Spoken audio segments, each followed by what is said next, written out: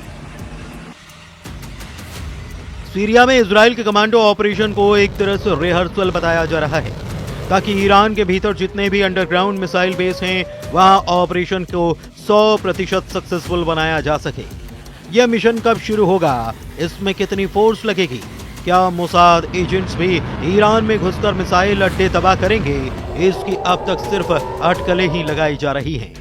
हालांकि ये साफ है कि इजराइल का mission Tehran Netanyahu secret location से डायरेक्ट करने वाले हैं।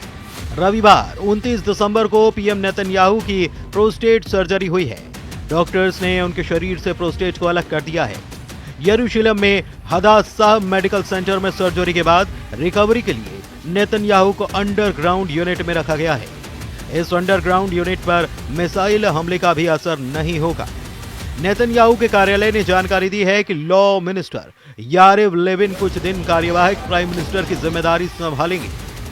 नेतन्याहू के सीक्रेट लोकेशन पर जाने के साथ ही इजराइल ने हिजबुल्लाह पर भीषण हमले किए हैं। IDF chief of staff lieutenant general Herzi Halevi ने हिजबुल्लाह पर जीत हासिल करने तक का ऐलान कर डाला है। हालांकि हलेवी ये बताना नहीं भूले कि असली जीत ईरान की तबाही के बाद ही मानी जाएगी। लेबनान मोर्चे पर टोटल कंट्रोल और सीरिया में हिजबुल्लाह को ईरान से अलग थलग करने के बाद हलेवी भी ईरान पर सीधे हमले के लिए तैयार हैं। उनसे पहले मोसाद चीफ ने भी ईरान में घुसकर नरसंहार के हथियारों के खात्मे का आइडिया पीएम नेतन्याहू को दिया था। जाहिर है इजराइल ने ईरान के खिलाफ मोर्चा खोल दिया है। इजराइल का टारगेट सबसे पहले ईरान के मिसाइल बेस को तबाह करना है। वजह है ईरान की मिसाइल पावर। ईरान ने जब इजराइल पर हमला किया, मिसाइलों की ही बौछार की है। इन मिसाइल बेस को बर्बाद करने तक इजराइल अब रुकने वाला नहीं है। ईरान के जिस मिसाइल बेस को इजराइल सबसे पहले तबाह कर सकता है, उसे भी जरा देख लीजिए। ईरान के समनान सूबे में शाहरोद स्पेस सेंटर है। इसे ईरान का मिसाइल टेस्टिंग और प्रोडक्शन बेस माना जाता है। ये वही सेंटर है जहां से अप्रैल और अक्टूबर में ईरान ने सैकड़ों मिसाइलें इजराइल पर दागी थी। बाद में इजराइल ने जंगी जेट से बमबारी कर इस बेस को उड़ा दिया था। हालांकि ईरान ने शाहरोद सेंटर को कुछ ही महीनों के बाद से फिर से एक्टिव कर दिया। इसके साथ ही इजराइल के टारगेट पर ईरान का इलम, खुजेस्तान और तेहरान मिसाइल बेस भी है। जिस तरह इजराइल ने सीरिया में घुसकर बीते सितंबर महीने में ईरान के बेस को बर्बाद किया, उसी तर्ज पर ईरान की जमीन पर उतरकर मिसाइल पावर खत्म की जाएगी। मिसाइल पावर के खत्म होते ही रेवोल्यूशनरी गार्ड की ताकत आधी रह जाएगी। ईरान सिर्फ मिसाइल के दम से इजराइल को युद्ध में हराने का दम भरता है और इसीलिए नेतन्याहू ने मिशन तेहरान ऑन किया है, जिसके तहत ईरान की मिसाइलों को कबाड़ में बदलकर उसे परास्त किया जा सके। मिसाइल बेस की बर्बादी के बाद इजराइल ईरान के एटमी सेंटर्स को भी तबाह करने का प्लान बना रहा है। यानी युद्ध को जितना भी टालने की कोशिश की जा रही है, उससे उलट इजराइल युद्ध भड़काकर दुश्मनों के सफाए में लगा हुआ है।